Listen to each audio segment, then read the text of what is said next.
OU కాలనీలో గల ఉమామహేశ్వర స్వామి ఆలయంలో ఎంతో ఘనంగా లక్ష బిల్వపత్రార్చన పూజ నిర్వహించడం జరిగింది. అసలు ఈ బిల్వపత్ర పూజ ప్రాముఖ్యత ఏంటో తెలుసుకుందాం.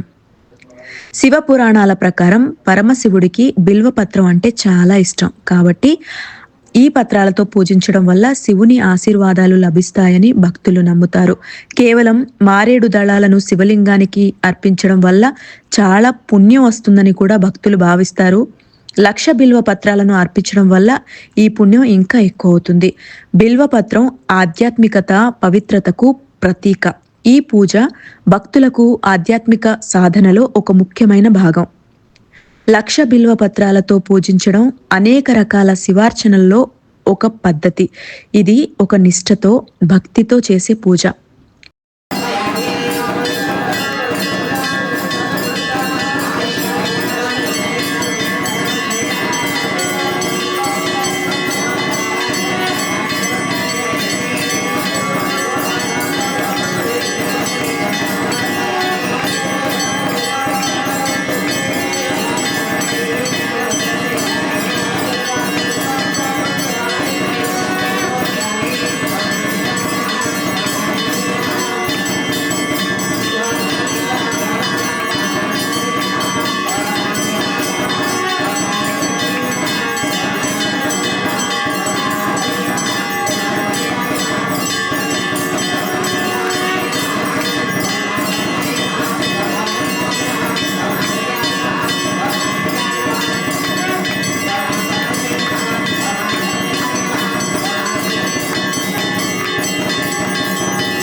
విజ్ఞప్తి, ఈరోజు ఉదయం 7 గంటలకు గోవు పూజ కార్యక్రమంతో మన యొక్క గొడవ కాలనీలో వేచేసినటువంటి శ్రీ శ్రీ శ్రీ శ్రీ ఉమా రామలింగేశ్వర స్వామి వారి ఆలయంలో ద్వితీయ వార్షిక మహోత్సవ కార్యక్రమాలు ప్రారంభమయ్యాయి. ఈ రోజున ఉదయం 7 గంటలకు గోపూజతో ప్రారంభించి తదుపరి మహాగణపతి పూజ అనంతరం పుణ్యాహవాచనం మరియు పంచగవ్యపాసనం మరియు వృత్తీకరణ అనంతరము యొక్క యాగశాల పరమేశ్వర కార్యక్రమం మరియు త్రిశూలార్చన కార్యక్రమం ముగించబడింది. అదేవిధంగా ఇప్పుడు ఈ రోజున మొదటి రోజు సాయంకాలం 6 గంటల నుండి స్వామివారికి యథావిధిగా యాగశాల ప్రవేశం, అంకురార్పణ మరియు స్వామివారికి ఉమా రామలింగేశ్వర స్వామివారికి 1,00,000 బిల్వార్చన కార్యక్రమం నిర్వహించదగింది. మరియు ఇప్పుడు కొద్దిసేపట్లో స్వామివారి యొక్క బ్రహ్మోత్సవ కార్యక్రమం భాగంగా ధ్వజారోహణ కార్యక్రమం ఉంటుంది. మరియు స్వస్తి మంత్ర పాఠం, ఆశ్వసంగా పితర సాధన ఉంటుంది.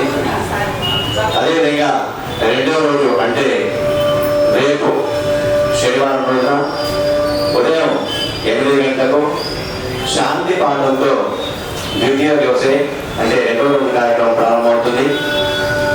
శాంతి పాఠం అనంతరం శ్రీ శ్రీ శ్రీ శ్రీ ఉమా రామలింగేశ్వర స్వామి వారికి 108 కలశాలతో, ఆ 108 కలశాలలో పంచామృతాలు, పళ్ళరసాలు, సుగంధ ద్రవ్యాలతో నింపి ఆ యొక్క 108 కలశాలను ఆరాధించి అర్చించి ఆ కలశాలు ఉన్నటువంటి సుగంధ ద్రవ్యాలతో, పళ్ళరసాలతో, పండ్ల రసాలతో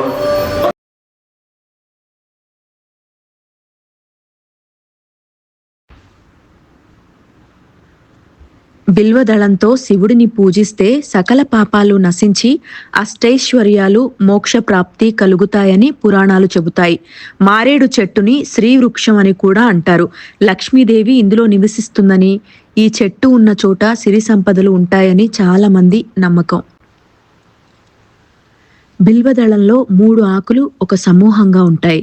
ఈ 3 ఆకులు త్రిమూర్తులైన బ్రహ్మ, విష్ణు, మహేశ్వరుల స్వరూపంగా, శివుని 3 కళ్లకు లేదా అతని త్రిశూలానికి ప్రతీకగా భావిస్తారు.